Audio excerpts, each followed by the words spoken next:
Well, hello everybody and welcome to episode 1 of Mercedes Masterclass, this new series that I thought of where I sit in my Mercedes in a parking lot and tell you how to do things. So today's episode is going to be about the main idea behind CARS passage main ideas. So if you're a pre-medical student, you obviously know about the MCAT exam, and I had the experience of just taking mine about a week ago, and I spent a pretty arduous whole summer studying for it, and I've went truly from zero to hero, in my opinion, in terms of my CARS passage abilities. So I would just like to share a few things that I figured out myself along the way for other pre-meds. So let's get going, guys. So really, in and of themselves, CARS passages can be thought of as more or less 600 word snippets out of like a bigger context of the author's work, right? So that being said, they're basically one of the author's ideas, but just extended out into like a passage form, if that makes sense. So we're starting with a very simple, very biased idea. Obviously, all the authors that we're talking about in CARS, they have a perspective. Like Fail None, they have a perspective, they have a tone, they have bias. So they all are just really simple, practically one sentence biases that the author has. That's all that these main ideas are necessarily. And thus, in every part of the passage, so we have, paragraphs 1 through paragraph 6, let's say, in every part of the passage, the main idea is represented throughout. So in a way, the passage obviously is just an explanation of the main idea.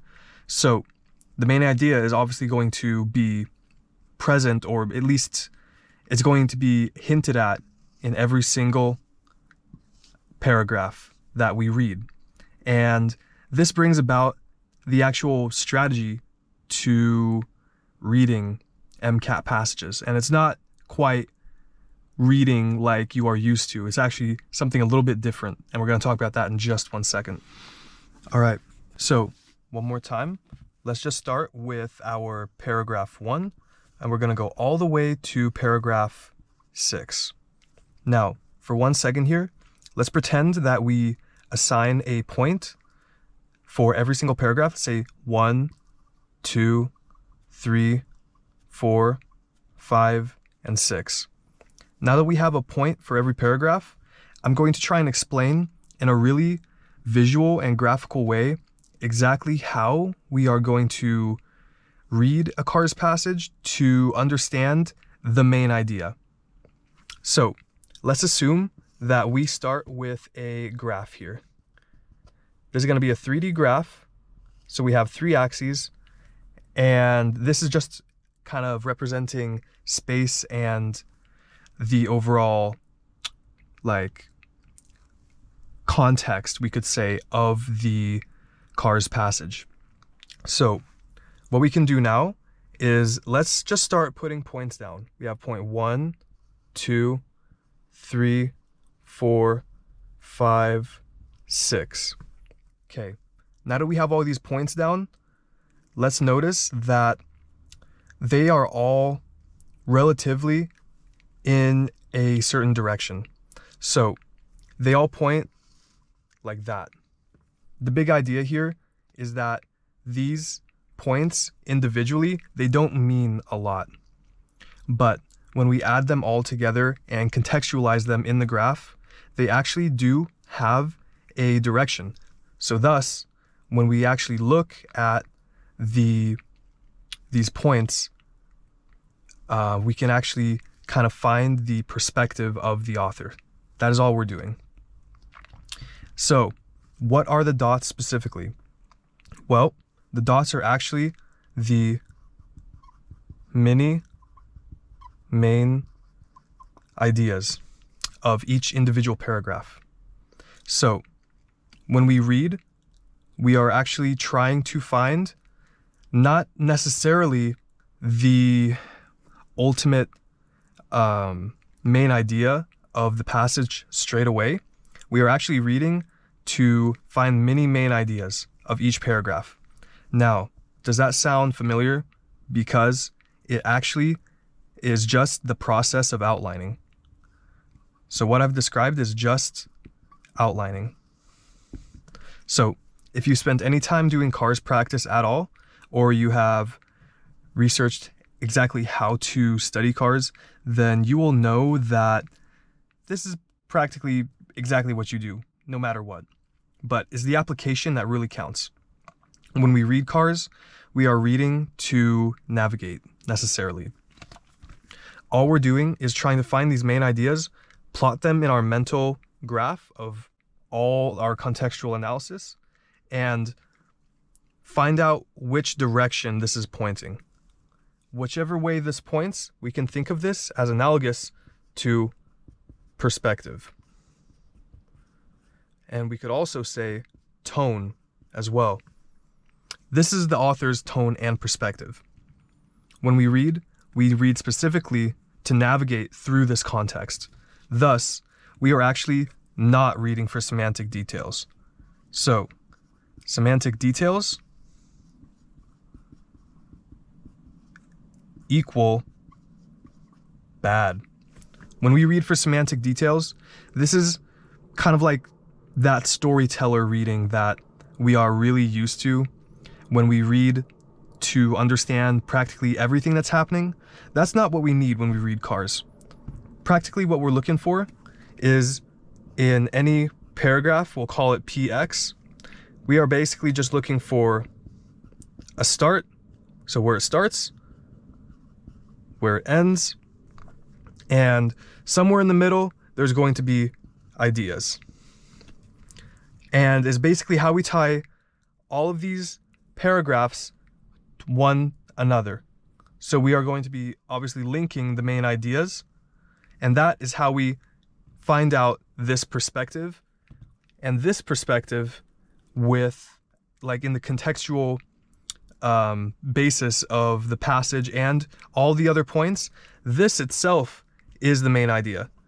And that is how you determine the main idea ultimately from cars, at least in my personal practice. So I can attest to this, that this is, even though it seems very maybe caught up in a lot of details, the main idea is not hard at all. So let me erase this real quick and we will go through the summary of exactly what I am trying to convey. All right, guys, here is our general summary for exactly what I am talking about from all of those past little things that I wrote down before. So step one, we are just simply going to outline. What we want to do is that we want to read to navigate. We're looking for basically keywords inside of each paragraph that let us know little hints at what the author's thinking. These are like bias words, right? So when they're talking, they're probably going to say, if they say something's terrible, they most likely have a negative opinion. If they say something's really good, they might have a positive opinion. So those are things that we're looking out for. These are like really key things, and you have to be a little bit more attentive with your fast reading to pick up on them sometimes. So just be on the lookout for those when you make your outline. 2, all we're going to do is once we have the outline complete, we want to take a quick scan down our paragraphs and we want to contextualize them together. So we're using keywords to help us out here, basically give us our little basic direction on the compass as to where we're pointing. And then we are just going to identify as like a mental map where these points are pointing on our graph. And by this point, you should have a really good idea already just reading through what your main idea is. But ultimately, when you contextualize all of your paragraphs together, this is ultimately the perspective and the tone of the author, which thus is your main idea. I want to make a key distinction here. We are not combining every point in the outline to make a main idea. So we are just contextualizing them together. We are not combining them to make a main idea. Main ideas are very short, so they're like one sentence or less, and they are biased. Those are the two things that we have to remember about the main idea. That is ultimately what we're trying to summarize our outline down to in the final steps of reading the CARS passage. In terms of test-taking effectiveness, I have personally found that this strategy and mindset does work well for the MCAT. I had the experience of taking my first MCAT about a week ago, and I have practiced this strategy going into the MCAT, like in my study as well. And I have completed cumulatively about, I want to say 80 passages over my summer where I've studied for the MCAT. My first official MCAT, like I said, last week. But this is kind of what I found myself, not doing any other YouTube research or such. And it is very intuitive when you practice it. I want to emphasize that when you are reading to navigate and you are building an outline and contextualizing, this is ultimately, I'll write it down because it's something that you should remember, this is skill-based. So, what does that mean? It means that you must practice. Knowing this information helps you because it lets you practice it. You know of the skill, go practice the skill. That is ultimately how we get good at CARS. I think, personally, I did about probably 40 passages in the past without doing this strategy. And after I started doing this strategy, so for the next about 40 passages, I think it took about 20 passages before I really started mastering this skill. So the learning curve, I would say, is about 20 passages. And past that, you should start getting really, really honed in on CARS. So honed in fact, that I felt most confident on CARS when I got to it on my actual MCAT, which is really interesting considering that I come from a non-reading background. I am a biochemistry major, and I should have felt most confident on the biochem section. However, CARS was equally as good for me because I practiced this skill and I had a really good mental outline of what I needed to do.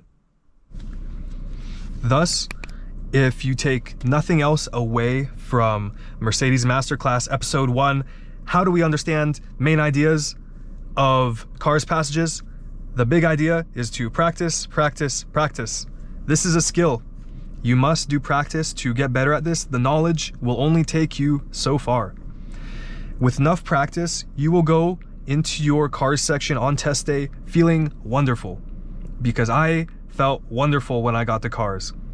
That is really strange to say, but I gave like a strange amount of my study time to CARS because I knew this was something that I sucked at when I first started studying, and then I gave it a buttload of time. And I can say that absolutely worth it. You should do it yourself too. I think this is the best thing that you can do for your CARS experience. So no matter whether you are actually in like your first few weeks of studying for CARS or if you're in the trenches, I really hope that this video helped you. And this is actually my first Mercedes Masterclass video that I am writing and filming, and I am just a guy having fun. So if you would like to support my channel, which I have called 6-Speed, because I have a 6-speed Corvette too, and this sounds like a cool name. If you'd like to support my channel, I think it would be cool if you leave a like, and if you could tell me stuff that you liked about the video, or maybe something that I could go more in depth on next time in a comment. And if you are a cool person, you can subscribe.